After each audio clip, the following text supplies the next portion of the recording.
Sok minta lockdown, Anies lepas tangan 1,1 juta keluarga penerima bansos ke pusat. Ditulis oleh Sardi di seaworld.com. Halo, assalamualaikum. Jumpa lagi dengan Suara Samara di channel TV Jurnal. Menteri Keuangan Sri Mulyani membeberkan pernyataan mengejutkan di mana Pemprov DKI Jakarta melepas tanggung jawab bansos kepada 1,1 juta keluarga penerima manfaat atau KPM DKI Jakarta ke pemerintah pusat. Alasannya aneh karena tidak memiliki anggaran yang cukup. Kabar ini didengarnya dari Menteri Koordinator Bidang Pembangunan Manusia dan Kebudayaan atau PMK Muhadjir Effendi. Laporan dari Menko PMK, ternyata DKI yang tadinya cover 1,1 juta, mereka tidak punya anggaran dan minta pemerintah pusat yang cover 1,1 juta itu, kata Sri Mulyani. Hal ini membuat pemerintah pusat mau tidak mau harus menanggung beban anggaran bansos untuk 1,1 juta KPM terdampak pandemi virus corona. Jadi tadinya 1,1 juta adalah DKI dan sisanya 3,6 juta itu pemerintah pusat. Sekarang semuanya diminta cover oleh pemerintah pusat, katanya. Coba lihat lagi, sebelumnya Anies mengklaim Pemprov DKI Jakarta sebenarnya tidak begitu memiliki gangguan anggaran untuk penanganan dampak pandemi corona. Tapi arus kas atau cash flow tidak cukup leluasa karena beberapa sumber dana belum terbuka. Salah satunya yaitu pengembalian kelebihan dana bagi hasil atau DBH Pemprov DKI sekitar 5,1 triliun rupiah dari Kementerian Keuangan.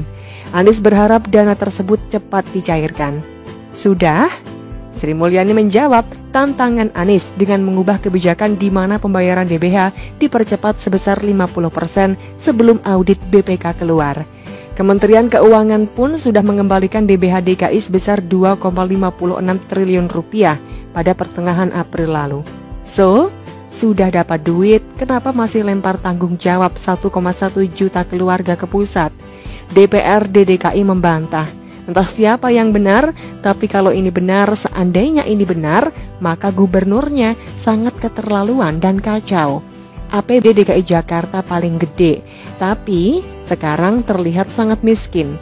Curiga aja nih, Anies belum cukup keras menyisir anggaran-anggaran yang tidak terlalu penting untuk direalokasikan ke penanganan wabah corona. Dan ini masih belum cerita soal anggaran buat Formula E yang konon mencapai ratusan miliar. Beginikah model gubernur yang katanya sangat menjunjung tinggi keberpihakan kepada rakyat kecil? Berat, masih yakin mau lockdown. Dulu pernah minta Jakarta lockdown, duit cash aja tidak ada. Tapi kalau soal habisin anggaran untuk hal-hal tak penting, pintarnya bukan main. Seni bambu getah-getih, batu gabion, kain waring, JPO cantik, atap JPO dibongkar, lebarkan trotoar, separator jalan warna-warni. Seandainya dulu presiden digiring oleh ngototnya Anies untuk lockdown, bisa dibayangkan betapa chaosnya Jakarta. Bakal banyak kerusuhan, banyak yang menjarah karena tidak mau mati kelaparan akibat DKI Jakarta tak punya uang untuk membantu warganya.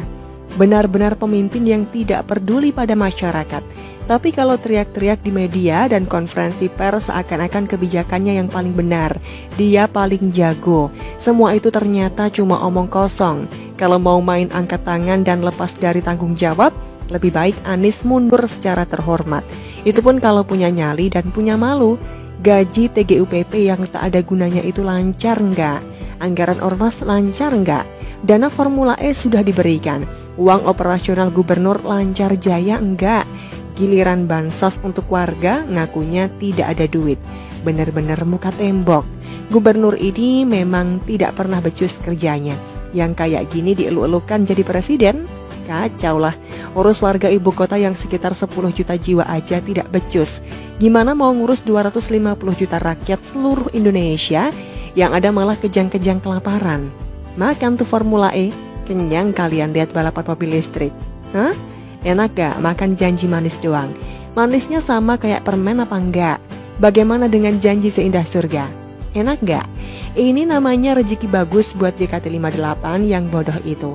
Dulu ada gubernur yang pintar mengelola anggaran untuk mensejahterakan warga DKI, malah dipenjarain dan memilih gubernur yang seperti ini.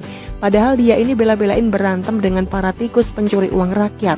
Sekarang makan tuh gubernur seiman, makan tuh janji manis dari sang master penata kata. dan makan tuh kafling surga.